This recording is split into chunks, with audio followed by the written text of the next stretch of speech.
Hello students, this is me Saurabh Avasthi, English faculty of Mount Litera G School, Jhansi.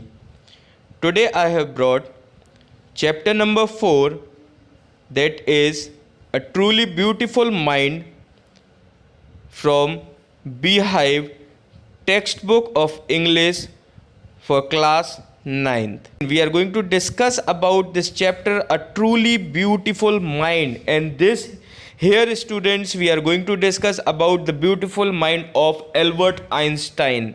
So, and you all know this thing that he was a great scientist, that means, and now we are going to study about this man. So now students, let us discuss about this man and about his truly beautiful mind. So let's begin. Great men are not born with special signs. In their childhood days, they are also like common children, and their likes and dislikes are very much similar to them. Their parents also take care of them as normally parents do. Gradually, these children develop some specific virtues and become great when they grow up. So finally, then they used to become the legends of the world. So here we are going to start the summary of the chapter now, a truly beautiful mind, where we are going to discuss about Albert Einstein. Now, so here this story is about a genius, Albert Einstein, who was born on 14th March 1879 in the German city of Ulm. His mother thought him to be freak. His head seemed too large. He was not talking till he was 2.5. He played by himself and loved mechanical toys. He learned to play violin at 6. Once his headmaster told his father that he would never be a success at anything. So now, here one more thing was there, that he never used to play with other students because he was always involved in his own life. He used to play with mechanical objects. Okay, now here Einstein's desire was good at studies but left school for good as he always clashed with teachers. He wished to continue his education in Switzerland. He was highly gifted in mathematics and physics. He decided to study at the University of Zurich. After schooling, he found his fellow student Mileva Merrick a clever creature. So now we are going to discuss about his work and the marriage. So now students, at the age of 21, Einstein worked as a technical assistant and finally secured the job of a technical expert. His famous papers of 1905 was Einstein's special theory of relativity. While he was solving problems in physics, his private life was unraveling. He wanted to marry Mileva, and finally he married her.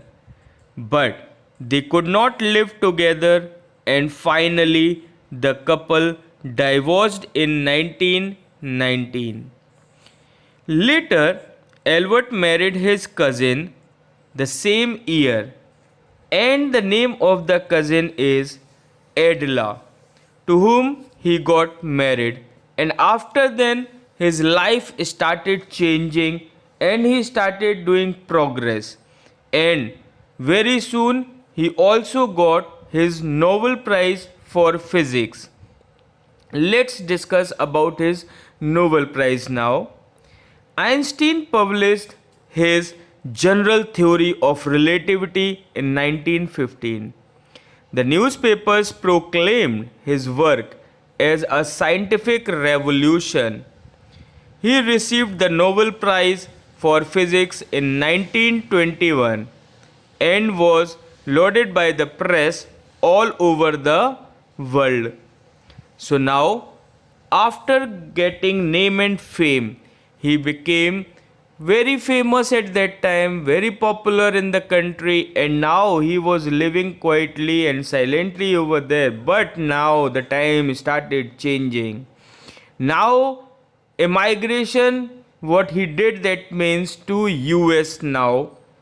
That what is there in that part, let us discuss about it. Einstein emigrated to US in 1933 when the Nazis came to power in Germany. 5 years later, the discovery of nuclear fission in Berlin had American physicists in an uproar. Many of them fled as Einstein had, and they were afraid that the Nazis could build and use an atomic bomb.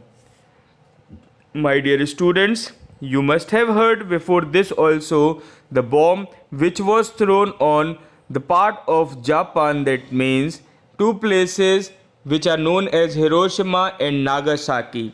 So now here we are going to discuss about the same thing, that how these things happened and what loss, that means Einstein suffered from there, and how he became so much sad that he stopped, that means all those activities, and he was, that means, not happy during that time. Let's discuss about it. Einstein letter to Franklin D. Roosevelt. Einstein wrote a letter to Franklin D. Roosevelt, the American president, and warned him that a single nuclear bomb would make a mass destruction. But the Americans secretly developed an atomic bomb and dropped them on the Japanese cities of Hiroshima and Nagasaki in August 1945.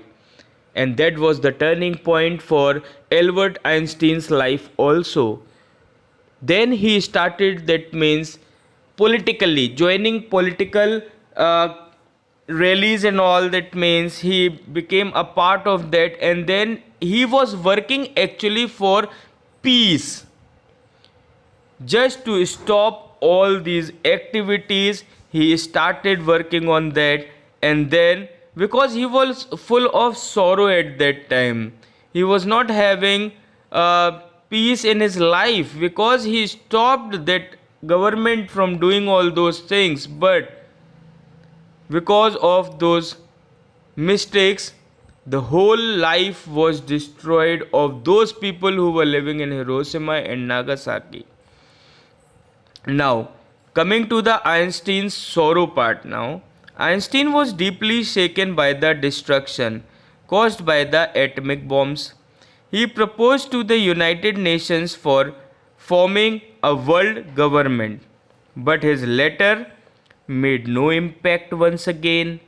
Over the next decade, he got involved in politics now for an end to the arms build-up and campaign for peace and democracy. So finally, he worked for that, that means. And Einstein worked for peace and for democracy, so that he can stop the build up of arms right now. He started doing campaign just to change the thinking of the society, thinking of the government. Now let's come to the conclusion of the chapter, and here the death of Albert Einstein. Einstein died in 1955, and the world celebrated him as a visionary and world citizen. So students, this was the story of the great scientist and his beautiful mind, whose name was Albert Einstein. I hope you must have understood about this man. And now we will meet again with a new video of your new chapter once again very soon. So till then, be safe, be healthy, and stay at home. Thank you so much.